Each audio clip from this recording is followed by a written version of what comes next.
Hey everybody, David here, and this is week 42, October 19th through the 25th.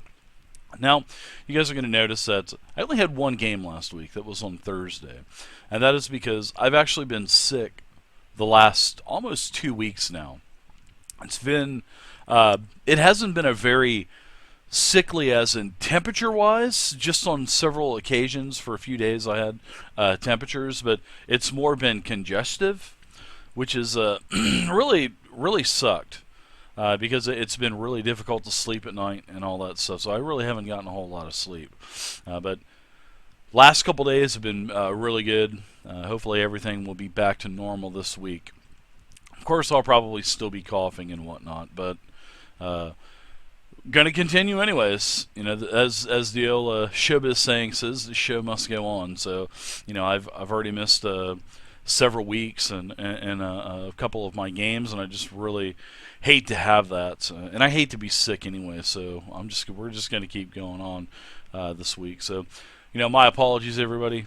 I hate to let everybody down when I don't have games, but sometimes you guys, you know, you just can't help it. You know, this is one of them times to where, you know, I don't miss many games. I haven't even taken a vacation in the last 2.5 years, so I think maybe it's just a mix of not getting enough rest and, you know, kind of working myself a little bit too much. And yes, I do consider this work with the amount of you know, mental things that you have to do to prepare for this. And other things like editing and stuff. So yeah, this is actually it's pretty tough gig, guys. So hopefully everything will be back as normal this week. That's what I'm hoping. So guys, I've got some grab bag stuff for you guys, and we haven't done the grab bag in a couple weeks, and I want to get back onto that. So I've been saving up a few things for us to talk about today. And the first thing is by Jacob Brown, and this is sort of like a more of a comedic, from a comedic sense, where he was watching the episode where Sasha had fallen to her death after she had basically bullshit her way onto riding a griffin at the Feathergale Spire with all of the other griffin riders from Waterdeep. And then, of course, you know, we all know the rest of the story. She fell to her death.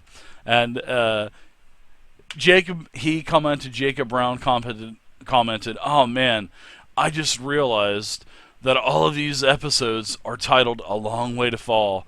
And he says, "Bwah ha ha ha ha, rip Sasha." That's pretty good. So Jason Lee, he commented on YouTube and says, "Hey Dave, love your videos." And he says, "I could not find any kind of stealth, invisible, or hiding tutorials for D&D 5e. Can you link one to me, please, if you have one?" Well, I don't have one, but that's a good thing because you can get it live tomorrow, Wednesday night, in the Dungeon Master Workshop, where we'll be talking about the differences of stealth, invisibility, hiding, how it's really not explained that well in D&D 5e, and we'll talk about the other ways that you can implement these into your game with magic items, and actually how to do these the correct way instead of, boom, I go into stealth. It's not like a video game. There's a big misconception. So tomorrow we'll talk about D&D 5th edition, stealth, invisibility, hiding, all of that good stuff. Russo Auditor, he says, "Hey mate, how are you doing? I have a quick Dungeons & Dragons 5th edition question about the stats or ability scores and how to get them over 20. Well, that's not a problem, and good. That's a great question, Russo. So, as we all know, ability score improvements only allow you to take a score up to a maximum of a 20. However, you can get up to a 30, but it's going to have to be through either some kind of boon, through some type of magic item, or anything like that. Something that your DM can do for you. So it'll have to be magically, maybe one of the magic boons, maybe one of the optional boons, something like that. So that's how you're going to get over a level 20. Now, take into consideration some items will only allow you to go up to maybe an 18 or 19. So, and You have to really be careful with that, because a lot of the times you can't mix magic items with your ability points, because once you get to a certain point, the magic item just will not, it'll cease to work anymore. So you really have to be careful, Russo, on what type of magic items that you're trying to apply to to stack that up over 20. So a little bit of more information there for you. All right, so Saint Michael, he commented on, this is pretty funny. This is another comedical one as well. He was watching a lot of the I guess he was checking out the Savage World stuff, and he he was talking about all the gangbang bonuses that we're always calling out. Not only myself, but the other players. It's called a gang up bonus, and I believe it's on like page 70 something in the core book for Savage Worlds. And he says gangbanging, LOL. I snicker every time you guys say that. And so he's opposing that that we contact Savage Worlds Pinnacle Entertainment, and that they put out official errata to change gangbang. I'm sorry, the gang up bonus to gang bang bonus. So I don't think that's going to happen. And I'm sure if Pinnacle were watching this, they would probably cringe every time that they heard us talking about the gang bang bonus. Thanks for the comment, St. Michael. That was pretty good. So Firefrog 600 commented, this is about the Titan's Grave game, and he was wondering what level the characters were in Titan's Grave. Well, in the Ashes of Alcana, Titan's Grave, that is basically a full adventure, and which I'm really not too hot on, but the characters are level 2. They'll be level 2 for the entirety of the entire module. I really don't like that, because the characters have to do a lot, and I knew this story was done for Kickstarter, for voice actors, for players that were basically just voice acting and RPing. But when you build a module, you should really take into consideration you're not going to have voice actors. The majority of your players buying your product are not going to be playing as voice actors, and you probably should cater to the individuals that love rewards and to love experience. And I really believe that that's the only part of the entire story that I do not like, is how the characters stay level 2 the entire 100-page book. I just don't like that. I think they could have went that extra mile and really done some good things, and upgraded some monsters, and maybe gone from levels 2 to level 4. I really think that would have been good. But that's just my opinion. We know what I say about opinions. Opinions are like assholes, and everybody has one. So that's just my opinion. My 2 cents. All right, and the last grab bag comment. Hey, we're doing 6 of them today. I'm kind of making up for the last couple of weeks. This is from the Pizza Dude 93, and he said that he had a quick question about Dungeons and Dragons 5th edition, and where the hell are the water spells? Like a water spell you can cast. Well, in the basic player handbook, in one of the core books, Pizza Dude, there's really not a lot of water stuff. And in fact, I'll probably tell you why there isn't. That is probably because there is not a water damage type. Now, if there was a water damage type, and yes, it is one of the elements, but so is cold, and cold is water, basically. So I figured that's probably why they eliminated water and just went with cold with the majority of the spells. Now, however, that's not the case with everything, because in the Princes of Apocalypse book, there are several spells. I believe one is Wall of Watery, and I believe another one is Watery Sphere. So you can do things with water with those, but you do not do damage. Because when you do spell damage in D&D 5e, you have to have some type of damage tag to it. So sure, there are some watery spells, but they're really not a whole lot for damage. Maybe you can come up with your Dungeon Master. Maybe you guys could house rule something on water-based spells. Maybe you could actually implement water as a damage into your game. That would be pretty cool. But on your DM's end, he would have to adjust for resistances and immunities to water spells as well, because of course there is nothing like that in D&D 5e. Not as of yet. Who's to say maybe down the line they may introduce something more in depth with water, but right now I don't think they will. I think they'll just basically primarily stay with cold. So there you go, Pizza Dude 93. I hope that helped you out. And that's everything with the grab bag this week. So if you guys have any kind of questions, any kind of comments, if you want to leave something funny, leave it on the comments, and I'll try to go through a good chunk of those every week. So, all right, moving on. So last week during my really bad weekly video that I think it was about 5 minutes or so, talked about I'm going to be dungeon mastering a celebrity game, and that is true. I will be dungeon mastering a celebrity game for 5 people. I cannot give names yet because we are still trying to. I'm working with Jonathan at AdventureWeek.com. He is the owner, and he is the CEO of it. And his name is Jonathan Nelson. He's published a lot of great products at AdventureWeek.com. He has things on Fantasy Grounds as well for sale, and also several things on Roll20. So Jonathan and I are getting together. He's asked me if I've wanted to dungeon master. I am totally. I am very humbled to be asked to dungeon master a game. I guess Jonathan has watched some of the games and really likes the style that I DM, and has come up with a rather impressive name of his friends in the industry that are looking to do a couple of things. They're wanting to have fun, of course, number one, and they're wanting to promote their Fantasy Grounds products that are available in the Fantasy Grounds store. So this is what this game is going to be about. Every session that we have, we are going to be playing one of the products that is in the D&D, the Pathfinder, whatever it is, portion of the Fantasy Grounds store. So 1 week, hint, hint, we could be playing Princes of the Apocalypse, and hint, hint, 1 week we could be playing Horde of the Dragon Queen. So, as you guys know, the companies who have done those are going to be in this game, and there's some pretty good names, pretty awesome names. Also have a couple companies that are getting into the whole Fantasy Grounds things that really can't say anything yet about. But anyways, guys, like I said, these people, it's hard, they're running companies, they have personal lives, they have families, they have schedules, cons, all kinds of things that they're trying to do, plus continue to write for their companies.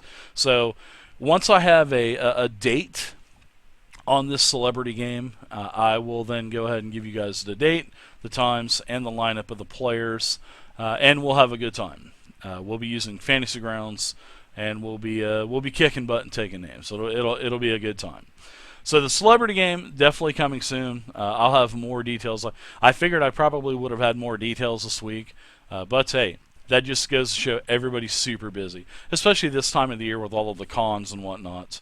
There's a lot of busy people out there. So as soon as I know, guys, as soon as I find out, you guys will find out. You know how it works with me. Once I find out, you guys will know. All right, so. Zovia. Talk about Zovia. Zovia has made a new logo for tabletopping. This logo is beautiful. I just got the. I got the logo of what it is, what it's going to look like. I am not going to share it. I'm not going to show it to you guys yet. It will be on the main. It'll be on the main website, YouTube, all the other social media stuff within the next couple of days. Now, this logo is amazing. And if you guys need any kind of work done, Zovia is a very, very, very talented artist with Photoshop. And if you guys need anything done for your channels, anything like that, get with Zovia. I'm sure she'll take care of you guys. So, thank you, Zovia. The logo is amazing. I knew it was going to be awesome because everything you do is great, but geez, I mean, this is just like amazing, and I can't wait to see everything else. And that's why I'm not showing it yet, because as we were talking about the other night, there's a couple things that also need to be done, and that's why I'm kind of waiting. So, but anyways, new logo, new face of everything new. I'm going to redo the whole website. I'm going to be doing a lot of things different, guys. So, oh my goodness, leads us to Sword Coast Legends. So Sword Coast Legends officially released. I've been wanting to play Sword Coast Legends.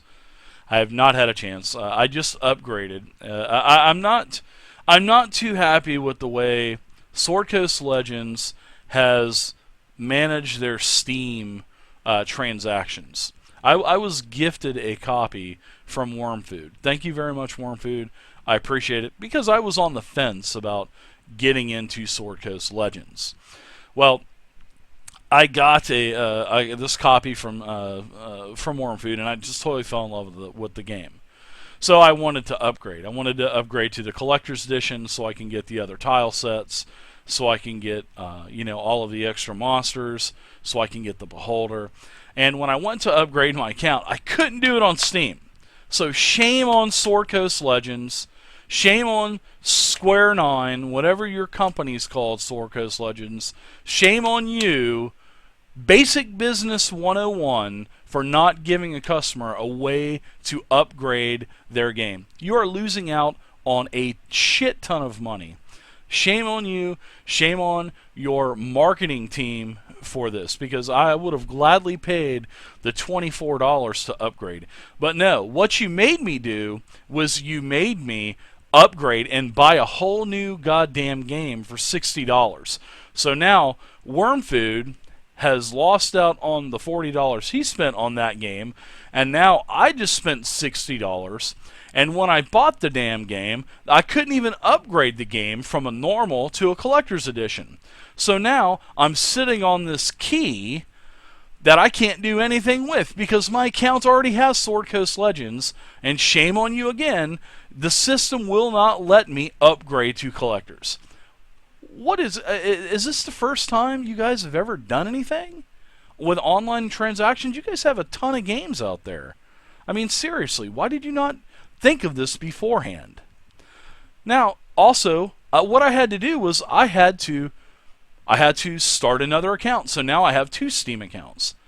Totally inconvenient. That is very, very, very... And thankfully, I love this game. And I'm going to play your game.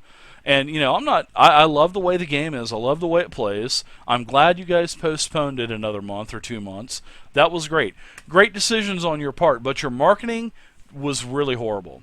You should be able to upgrade. You should be able to upgrade your Steam account. Now I have 2 Steam accounts. And when I put the new Collector's Edition onto my new Steam account, it's still pulling the data up from my other account. So my basic account has got a level 4 Paladin on there, and lo and behold, he's on my new account. Why is it like that? I've contacted them. Anyways, hopefully this train wreck will get situated. I'm hoping, and I'm hoping to be streaming this rather soon. So, but it is a very, very, very bad experience. But guys, I do recommend the game. The game is fun. I'm going to be doing a lot with that game with the community. So it is a very fun game. Don't take my rant as it's not a good product. It is a great product. It is a very good product. It's just that their marketing was really bad on this. And it's just not me. It's all over the Steam forums. It's on their forums as well. So I don't know why. But anyways, if I owned a business, I know a little bit about 101, Business 101. And there are all kinds of things that could have been prevented here. Alright, so Sword Coast Legends, as soon as this train wreck gets fixed, hashed out, hopefully I'll have my Collector's Edition account that I've paid for now on my new Steam account. Hopefully. It'll be fixed pretty soon. Alright, now I want to talk about Torquemada. During the 24-hour Extra Life event, I did mention that I am going to do a 24-hour basically another marathon for Torquemada. You guys know Torquemada. He is in my Dungeons & Dragons 5th edition game on Friday night, Princes of Apocalypse. Well, several months back, he was diagnosed with cancer. All right, he's been going through hell getting rid of this. Now, I wanted to do a fundraiser for him for 24 hours. I think the last 24-hour fundraiser that I did with Extra Life really killed me about. So, I'm going to be doing a 12-hour charity event for Torquemada. The date, I do not have an exact date yet. I wanted to do it for the end of October, but I will do it for the beginning of November, and I'll do a couple games, and I'll probably do some Sword Coast Legends. So it'll be a good way for the community to come together and help Torque out, because you guys know the medical situation here in the United States is a joke, and it is a lot of money, and I think that we could try to help him out a little bit, which is what I'm really wanting to do. Torque's a great guy. He's been around since the very beginning, and he's such a great guy. He's got a wife, couple kids, and so anyways, guys, I'll let you guys know the day on that. That'll be probably early November. Okay, so last thing we're going to talk about is everything going on this week. So obviously, I wanted to do Sword Coast Legends Monday, Tuesday. I can't. Don't have my collector's account. So Wednesday we're going to start back up, unless I can get some kind of something fixed with my account. Hopefully I'll hear back. But anyways, we'll see. This week, Wednesday, we'll be doing a DM workshop. Now, I'm going to be doing a Dungeons & Dragons 5th edition. We're going to be covering the differences between hiding, between stealth, and between invisibility. Differences. All three are different. And a lot of people think that it's the same thing. And guys, it is not. There are a lot of variables that are to take into consideration, and we will be going over that Wednesday during the Dungeon Master Workshop. All right? Now, we're also going to be taking a look at how to do Savage Worlds, the initiative. A lot of people are like, oh my gosh, why do you use cards for initiative? Well, we are going to show you. Wednesday, we're going to do a tutorial on how to do Savage Worlds initiative. It's super easy. It's super fun. It's super quick. Just like the game says, it's fast and furious, and it is. Initiative is fast and furious. All right. Now, that's going to be for Wednesday. Thursday, we're going to be back at it. We're going to be doing the Scales of War campaign setting, Dungeons & Dragons. That's at 8 p.m. on Thursday. Friday, we'll be doing Princes of Apocalypse. That'll be back at 8 p.m.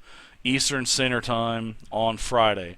Saturday, we will be playing Titan's Grave. We will be taking a break from Titan's Grave, going on to another game, and flip-flopping back and forth between Titan's Grave and another game. And I know the group will find they will be probably pretty ecstatic when they find out what they're going to be playing in unison with Titan's Grave. So that's going to be happening this week at 4 p.m. Don't forget, early games on the weekends, and that's 4 p.m. to 8 p.m. Eastern Standard Time, and that is going to be Titan's Grave. And last but not least, Out of the Abyss, that is going to be Sunday at 4 p.m. to 8 p.m. So that's going on. That is everything that's going on in my world this week. Once again, guys, I totally apologize about being sick. It's nothing that I planned on doing, and I really didn't want to take a week. That just puts me a week behind, on top of the weeks behind that I'm already behind in the first place. So it is a one-man operation over here, so I can get done what I can get done. That's pretty much it. So, all right, everybody, thank you guys again. If you guys have any comments, any questions, concerns, please leave a comment down below. Please like the videos. Please share the videos. Please tweet the videos. Please do everything you can to help promote the channel, guys. Thank you guys again, and until next week, I'll see you later.